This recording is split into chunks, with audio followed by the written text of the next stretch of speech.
भूपेंद्र पटेल गुजरात के नए मुख्यमंत्री बन गए। उन्होंने गुजरात में विधानसभा चुनाव से करीब 1 साल पहले सरकारी बागडोर संभाली। 2 दिन पहले विजय रूपाणी ने गुजरात के मुख्यमंत्री पद से इस्तीफा दिया था, जिसके बाद नितिन पटेल समेत कई लोगों के नाम सीएम पद की रेस में शामिल होने की खबरें आने लगी। लेकिन उन सबको पछाड़कर भूपेंद्र पटेल आगे निकल गए और उन्होंने गांधीनगर के राजभवन में गुजरात के नए मुख्यमंत्री के तौर पर शपथ ली। भूपेंद्र भाई रजनीकांत पटेल ईश्वर ने नामे सौगंध लऊं छू के। इस मौके पर मंच पर अमित शाह तो मौजूद रहे ही, साथ ही हरियाणा के सीएम मनोहर लाल खट्टर और मध्य प्रदेश के मुख्यमंत्री शिवराज सिंह चौहान भी नजर आए। इन सभी ने शपथ के बाद भूपेंद्र पटेल को बधाई दी। इससे पहले सुबह सुबह वो अपने घर से पूजा करके निकले, जिसके बाद वो अहमदाबाद के साईं मंदिर भी पहुंचे। वो स्वामीनारायण मंदिर भी गए, जहां उन्होंने माथा तो टेका ही, गाय की भी पूजा की। इस दौरान उन्होंने मीडिया से कोई बात नहीं की। यही नहीं, शपथ लेने के थोड़ी ही देर बाद उन्होंने ताबड़तोड़ काम भी शुरू कर दिया और अधिकारियों से उन इलाकों की जानकारी ली जहां बाढ़ आई हुई है। कहा जा रहा है कि अपने नाम का ऐलान होने के 4 घंटे पहले तक भूपेंद्र पटेल को पता नहीं था कि उन्हें गुजरात के मुख्यमंत्री पद की जिम्मेदारी मिलने वाली है। लेकिन जैसे ही उन्हें पता चला, वो एक्शन में आ गए और शपथ लेने से पहले कई नेताओं से मिले, जिसे रूठों को मनाने की कोशिश कहा जा रहा है।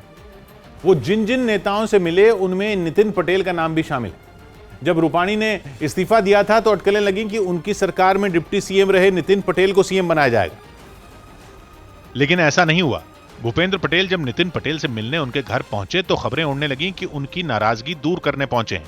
मुलाकात के बाद दोनों नेता साथ ही बाहर भी आए। भूपेंद्र पटेल तो मीडिया से बात किए बिना निकल गए, लेकिन नितिन पटेल ने पत्रकारों के सवालों का जवाब दिया और उन अफवाहों पर फुल स्टॉप लगाना चाहा जिनमें कहा गया था कि सीएम नहीं बनाए जाने से वो नाराज हैं। बीजेपी का कार्यक्रम हूँ और रहूंगा।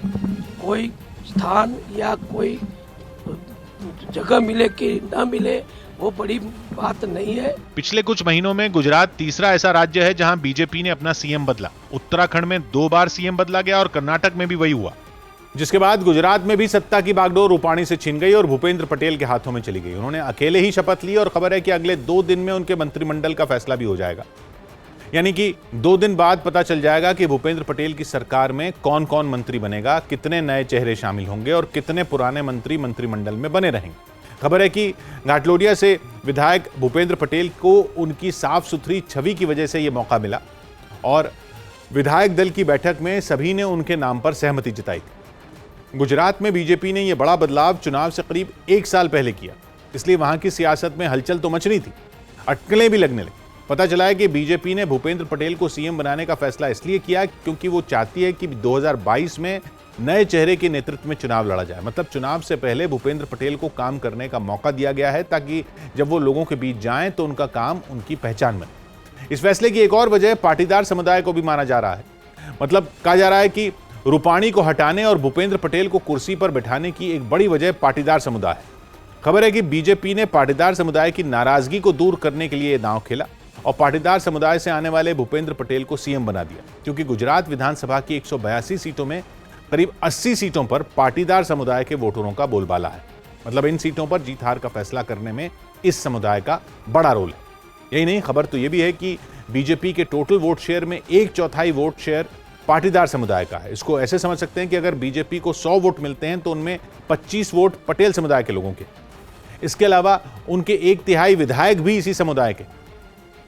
सौभाग्य की एक बात यह कि विधायक के तौर पर भूपेंद्र पटेल का भले ही ये पहला कार्यकाल है, लेकिन जमीनी राजनीति का उनके पास लंबा अनुभव है और बीते 3 दशक में वो नगर पालिका और अहमदाबाद नगर निगम की राजनीति में सक्रिय रहे हैं, जिन्हें अहमदाबाद के बाहरी हिस्से में विकास योजनाएं लागू करने का श्रेय दिया जाता रहा है। और गुजरात की राजनीति में पाटीदार समुदाय की शाखा कड़वा पटेल से जुड़ी सामाजिक संस्थाओं में भी भूपेंद्र पटेल सक्रिय रहे।